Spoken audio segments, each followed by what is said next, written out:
Here's how to track iPhone to another iPhone. First of all, you need to pick the iPhone, which iPhone you want to track from your iPhone. Now on iPhone, you have to open the Find My app. In Find My app, select People, then tap this plus icon.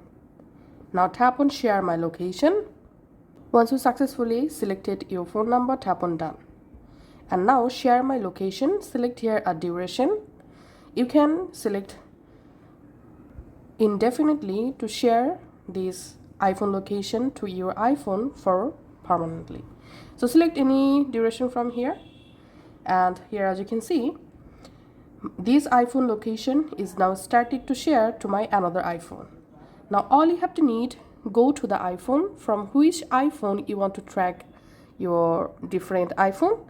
The same way, you need to open the Find My app on the iPhone, and here under People you find the iPhone device currently sharing their location with you.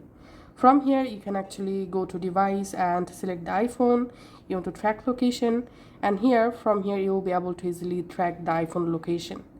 So this is how you can actually use iPhone to track a different iPhone.